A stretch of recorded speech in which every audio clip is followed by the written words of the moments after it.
Hello students, welcome to definite success Pathshala. तो definite success की ये पाठशाला आपको सिर्फ पढ़ाई, आपका सिलेबस ही नहीं बता रही, आपका बहुत सारी नॉलेज भी बढ़ाती है। क्योंकि सिर्फ पढ़ लेना ही बहुत नहीं होता, आसपास हमारे बहुत सारी ऐसी चीज़ें होती है जिसके बारे में हमें इंफॉर्मेशन होनी चाहिए। जैसे कि आप किसी भी क्लास में हो, आप जो है कोई भी लैंग्वेज पढ़ते ज़रूर हैं, तो आप उस लैंग्वेज को बढ़ाने का काम करते हैं। हमारे पोएट हो, जैसे आप इंग्लिश पढ़ रहे हो तो पोएट या राइटर हो सकते हैं, अगर आप हिंदी पढ़ रहे हो तो कवि या लेखक है।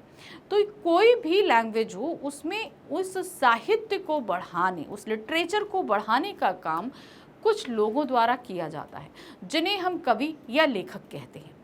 अब ये कवि या लेखक कोई अलग से नहीं आते इस धरती पे, हम ही जैसे लोग हैं जो इस धरती पर जन्म लेते हैं, और उनके जन्म लेने के बाद उनके अंदर ये प्रतिभा होती है। अपनी उस प्रतिभा को वो निखारते हैं, संवारते हैं और जो है हमारे सामने प्रस्तुत करते हैं अपनी रचनाओं के रूप में।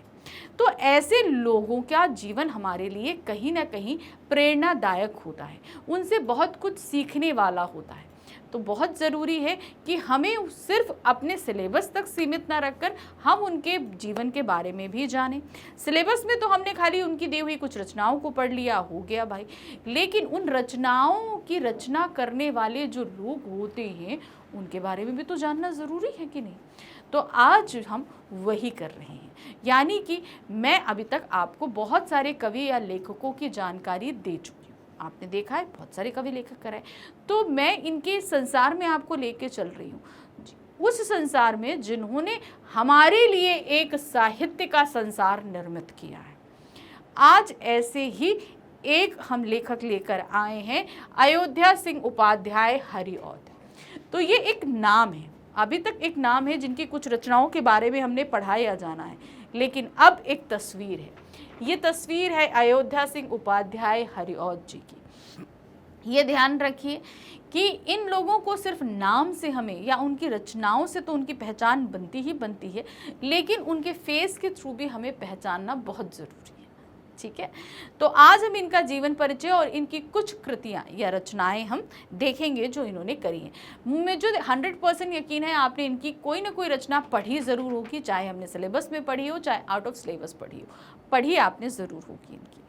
तो चलिए जीवन परिचय देखते हैं। अयोध्या सिंह उपाध्याय हरिऔध जी का जन्म 1864 यानी कि 1864 ईस्वी में जिला आजमगढ़ के निजामाबाद कस्बे में हुआ था। ठीक है, तो अब एक चीज ध्यान रखिए, अयोध्या सिंह उपाध्याय हरिऔध जी का जन्म कब हुआ? 1864 में। कहाँ हुआ? आजमगढ़ निजामाबाद में। ठीक है, तो आजमगढ़ कहाँ पड़ता है? उत्तर प्रदेश में। इनके पिता का नाम पंडित भोला सिंह उपाध्याय था। क्या नाम था? भोला सिंह उपाध्याय। वर्नाकुलम मिडिल करने के ये क्वींस कॉलेज बनारस में अंग्रेजी पढ़ने गए। तो एर्नाकुलम से जो है ये कहाँ गए थे? क्वींस कॉलेज बनारस में अंग्रेजी पढ़ने पर गए। अस्वस्थता के कारण अध्ययन छोड़ना पड़ा। अब भाई क्वींस कॉलेज काशी पहुँच तो गए करने के कारण, लेकिन यहाँ पर क्या हुआ कि इनकी तबीयत जो है वो ख़राब हो गई, इसलिए इन्हें वापस आना पड़ा। स्वाध्याय से इन्होंने, अपने अध्ययन से इन्होंने हिंदी, संस्कृत, फारसी और अंग्रेजी का अच्छा ज्ञान प्राप्त कर लिया।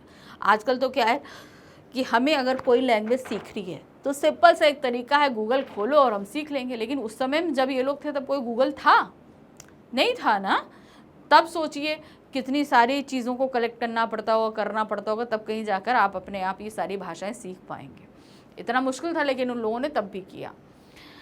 ये 20 वर्षों तक कानून गो पद पर कार्यरत रहे, यानी कि ये कानून गो यानी कि जो कानून की जो हमें बहुत सारे रूल्स एंड रेगुलेशन, जैसे हम लोग जाते हैं, हम कोर्ट में गए, हमें नहीं पता इसमें कौन सी धारा लगी, क्या करेंगे क्या नहीं करेंगे, उन जैसे में। और निजामाबाद के मिडिल स्कूल और काशी विश्वविद्यालय में इन्होंने अवैतनिक शिक्षक के रूप में कार्य किया। ठीक है, अब इनको क्या है? अवैतनिक शिक्षक थे, यानी कि इन्हें प्रॉपर वेतन नहीं मिलता था। सन 1800 गलत है, यहाँ पर 16 लिखा हुआ है, लेकिन ये है 19। ठीक है,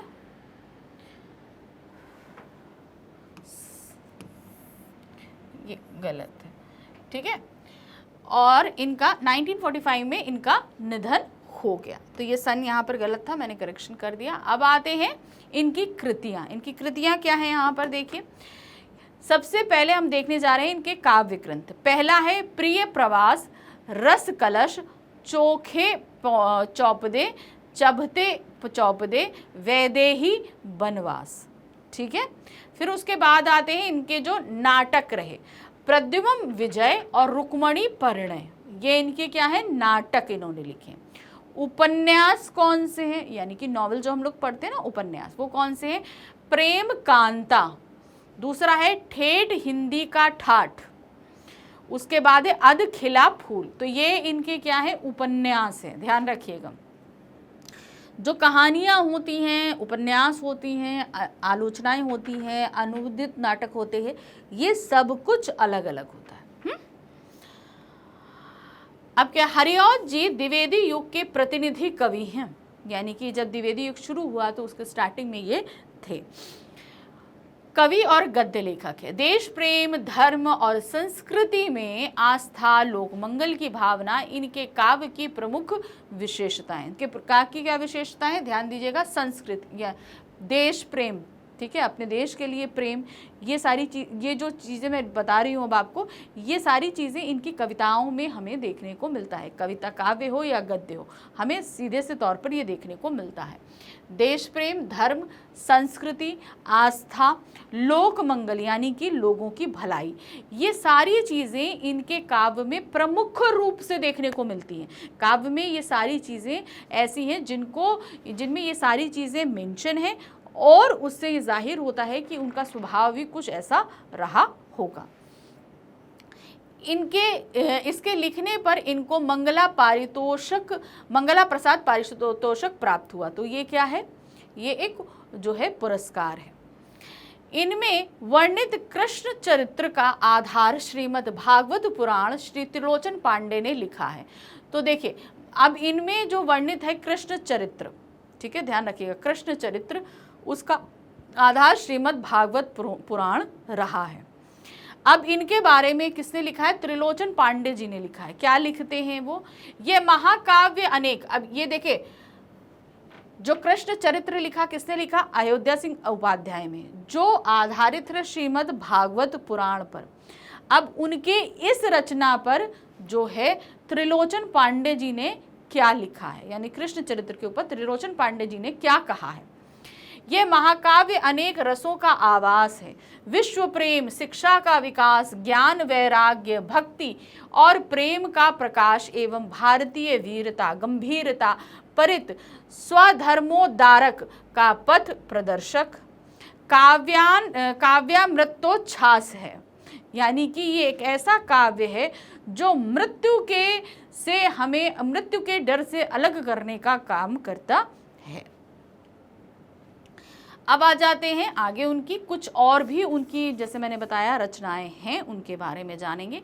इनका दूसरा प्रमुख काव्य ग्रंथ है वैदेही वनवास, ठीक है, जिसमें राम के राज्याभिषेक के बाद सीता के वनवास की करुण कथा का वर्णन है। अब क्या हुआ था, राम जी का जब राज्याभिषेक हो गया तो भाई लोगों ने कहा कि सीता इतने टाइम तक, तो उन्होंने सीता जी चली गई थी, अयोध्या से चली गई थी, ठीक है, और वनवास हुआ, यानी वन में जाके दिया जहाँ उन्होंने लवकुश को जन्म दिया। तो उस पूरे वनवास की जो करुण वेदना है वो उन्होंने व्यक्त करी है इसमें राम और सीता के लौकिक प्राणियों के रूप में ही चित्रित किया है। राम और सीता, हम सभी को पता है कि राम जी विष्णु जी के अवतार थे, प्रभु के अवतार थे, तो उनको यहाँ पर सिर्फ एक मनुष्य के रूप में चित्रित किया गया कि मनुष्य होते हुए उनके मन में किस तरीके की भावनाएं, जैसे हम लोग के मनुष्य होते हुए हम लोग जैसे मन में भावनाएं उठती हैं, वैसी ही भावनाएं उनके मन में भी थी। ये नहीं कि वो जो है ईश्वर के अवतार थे तो इस वजह से उनका अलग, भाई उन्होंने ईश्वर जरूर थे लेकिन अवतार तो मनुष्य के रूप में ही लिया था ना, तो जाहिर सी बात है उनके मन में वैसी ही भावनाएं उठेंगी। पारिजात स्फुट गीतों का संकलन है और चुभते चौपदे, चौखे चौपदे और बोलचाल में भी स्फुट गीत हैं। स्फुट गीत का मतलब जो लोकगीत रहते हैं उनका संकलन है। रस कलश में ब्रजभाषा के छंदों का संकलन है। अध खिला फूल ठेठ हिंदी का ठाठ इनके द्वारा रचित उपन्यास हैं। प्रद्युम्न विजय और रुक्मणी परिणय नाटक हैं। तो ठीक है ना, तो ये इनकी काव्य रचनाएं रही। खास तौर से जैसे हमने देखा कि कृष्ण चरित्र और वैदेही वनवास जो है इनके प्रमुख जो रचनाएं रही हैं जिसने लोगों को ज़्यादा प्रभावित किया। क्योंकि हम लोगों ने जैसे रामायण और रामचरितमानस पढ़ी, लेकिन उसमें सीता जी का जो वनवास रहा, भाई एक तो राम जी के साथ वनवास था, एक जो है राम जी के राज्याभिषेक के बाद सीता जी का जो वनवास रहा वो जो है बहुत कष्टप्रद रहा। उसमें राम जी के मन में क्या भावनाएं थी, सीता जी के मन में क्या भावनाएं थी, क्या परिस्थितियां थी दोनों की, इसका वर्णन बहुत ही खुलकर किया गया है। तो ये रहे हमारे आज के लेखक अयोध्या सिंह उपाध्याय हरिऔध जी। अच्छा, एक चीज़ मैं इनके बारे में बताना भूल गई, इनका मूल नाम अयोध्या सिंह उपाध्याय था। हरिऔध इनको उपाधि के रूप में मिला, जैसे सूर्यकांत त्रिपाठी निराला उनकी उपाधि थी, उसी तरीके से हरिऔध इनकी उपाधि है, ये ध्यान रखिएगा। ठीक है, तो कुछ ऐसी ही जानकारियां मैं आपको यहाँ पर यानी कि डेफिनेट सक्सेस पाठशाला के इस प्लेटफॉर्म पर देती हूँ, ताकि आपकी जो आपका ज्ञान का भंडार है वो थोड़ा बढ़ता रहे। तो बहुत सारे कवि और लेखक इन्हीं ज्ञान भंडार में जोड़ने के लिए लेकर आ रही हूँ। कुछ ज्ञान भंडार मैं आपके साथ जोड़ चुकी हूँ, यानी कि कुछ कवि और लेखक की जानकारी मैं आपको दे चुकी हूँ, और ऐसे ही धीरे धीरे और भी बहुत सारे कवि और लेखक लेकर आती रहूँगी। तो जल्दी मिलेंगे नए और लेखक के साथ, कहाँ, सिर्फ इसी प्लेटफॉर्म यानी कि डेफिनेट सक्सेस के इस पाठशाला पर। इस पाठशाला को आपको ज़्यादा से ज़्यादा लाइक, सब्सक्राइब और शेयर करने हैं ताकि और भी बच्चे इसका फ़ायदा उठा सकें। ठीक है, तो जल्दी मिलते हैं फिर से। Thank you for watching, bye bye.